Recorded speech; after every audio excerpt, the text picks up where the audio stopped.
आखिरकार वह हो गया जिसकी मांग पिछले कई दिनों से देश भर के लाखों छात्र कर रहे थे। भारत के जेनजी जिन्हें भारत में सीरियस नहीं लिया जाता था, आज उन्होंने देश को एक नया रास्ता दिखा दिया। केंद्रीय शिक्षा मंत्री धर्मेंद्र प्रधान ने अपना इस्तीफा प्रधानमंत्री नरेंद्र मोदी को भेज दिया है। यह फैसला ऐसे समय आया है जब नीट यूजी परीक्षा को लेकर देश भर में गुस्सा उबल रहा था और राजधानी दिल्ली के जंतर मंतर पर छात्रों का आंदोलन लगातार तेज हो रहा था। लेकिन सबसे बड़ा सवाल यह है कि क्या यह सिर्फ एक मंत्री का इस्तीफा है या फिर यह भारत के छात्र आंदोलन की सबसे बड़ी जीतों में से एक है। क्या इससे शिक्षा व्यवस्था वाकई बदलेगी या सिर्फ चेहरा बदलेगा? आइए पूरी जानकारी को शुरू से समझते हैं। 3 मई 2026 को देश भर में नीट यूजी परीक्षा आयोजित हुई थी। परीक्षा के तुरंत बाद अनियमितताओं और गड़बड़ियों की शिकायतें सामने आने लगी। मामला इतना गंभीर हो गया कि जांच सीबीआई को सौंपनी पड़ी। परीक्षा रद्द करके दोबारा कराने का फैसला लिया गया और आने वाले वर्षों से नीट को पूरी तरह से कंप्यूटर आधारित परीक्षा प्रणाली में बदलने का ऐलान किया गया। इसके बाद 21 जून 2026 को दोबारा परीक्षा कराई गई, जिसमें 20 लाख से ज्यादा छात्र शामिल हुए। 16 जुलाई को नतीजे घोषित हुए, लेकिन नतीजों के बाद भी विवाद थमने के बजाय और गहरा हो गया।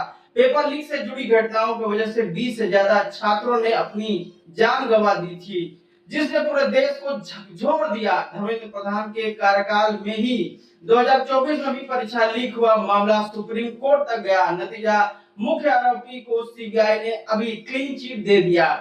इसी नाराजगी ने धीरे धीरे एक बड़े जन आंदोलन का रूप ले लिया। कांग्रेस जनता पार्टी के बैनर तले हजारों छात्र जंतर मंतर पर जमा होने लगे।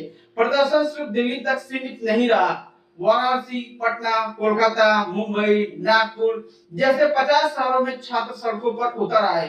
भारत का कोई भी राज्य इस आंदोलन से अछूता नहीं रहा। कोलकाता में छात्रों और पुलिस के बीच झड़प हुई तो दिल्ली के टॉलस्टॉय मार्ग पर पुलिस प्रदर्शनकारियों के ऊपर आंसू गैस के गोले, पैलेट गन और लाठी चार्ज तक किया। प्रदर्शनकारियों ने यह भी आरोप लगाया कि दिल्ली पुलिस जंतर मंतर पर घेराबंदी कर रही है और उन्हें बुनियादी सुविधाएं तक नहीं पहुंचने की दिया जा रहा है। आंदोलन का मुद्दा अभी सिर्फ एक परीक्षा नहीं रहा, बल्कि पूरी परीक्षा प्रणाली में जवाबदेही और सुधार की मांग बन गया। विपक्ष ने भी इस मुद्दे को जोर शोर से उठाया। राहुल गांधी, अखिलेश यादव, चंद्रशेखर आजाद आदि नेताओं ने प्रेस कॉन्फ्रेंस करके सरकार को सीधे तौर पर अल्टीमेटम दे दिया कि शिक्षा मंत्री को पद से हटाया जाए, तभी आगे किसी बातचीत की गुंजाइश बनेगी। धीरे धीरे राजनीतिक और जन दबाव दोनों बढ़ते चले गए। अपने इस्तीफे की चिट्ठी में धर्मेंद्र प्रधान ने लिखा कि पिछले 4 दशकों से अधिक समय से वे छात्रों, शिक्षकों और शिक्षा सुधार के लिए समर्पित है। उन्होंने बताया कि परीक्षा में गड़बड़ी की शिकायतें सामने आते ही सरकार ने तुरंत कार्रवाई की। जांच सीबीआई को सौंपी गई, दोबारा परीक्षा कराई गई और आगे से परीक्षा को कंप्यूटर आधारित यानी सीबीटी बनाने का फैसला लिया गया। उन्होंने यह भी लिखा कि 20 लाख से ज्यादा छात्रों की परीक्षा निष्पक्ष रूप से कराना उनकी सबसे बड़ी प्राथमिकता रही और दोबारा हुई परीक्षा में गरीब और वंचित परिवारों के कई प्रतिभाशाली छात्रों को सफलता मिली, लेकिन उनके मुताबिक कुछ जिम्मेदार पदों पर बैठे लोगों ने छात्रों को गुमराह करने की कोशिश की, जिससे उन्हें गहरा दुख पहुंचा। धर्मेंद्र प्रधान ने साफ किया कि पिछले 10 दिनों की घटनाओं ने उन्हें बेहद व्यवस्थित किया। यह उनके निजी सम्मान का मामला नहीं, बल्कि देश के युवाओं के भविष्य का सवाल है। वे नहीं चाहते थे कि छात्रों का भविष्य कानूनी विवादों और राजनीतिक टकराव में उलझकर रह जाए या उनका ध्यान पढ़ाई से भटके। इसी भावना के साथ उन्होंने पद छोड़ने का फैसला लिया। अंत में उन्होंने प्रधानमंत्री मोदी के मार्गदर्शन, मंत्रिपरिषद के सहयोगियों और शिक्षा मंत्रालय के अधिकारियों कर्मचारियों का आभार भी व्यक्त किया।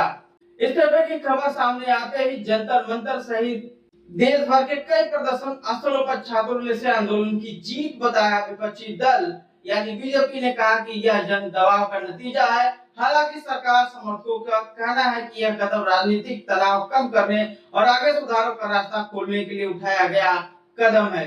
यही से सबसे आम सवाल शुरू होता है, अगर सिर्फ मंत्री बदल जाए और व्यवस्था वही रहे तो क्या भविष्य में पेपर लीक रुक जाएंगे? क्या भर्ती और प्रवेश परीक्षाओं में पारदर्शिता आ जाएगी? क्या लाखों छात्रों का टूटा भरोसा वापस लौटेगा? सच्चाई है कि किसी भी शिक्षा व्यवस्था की विश्वसनीयता सिर्फ एक मंत्री पर नहीं बल्कि पूरी संस्थागत व्यवस्था पर टिकी होती है।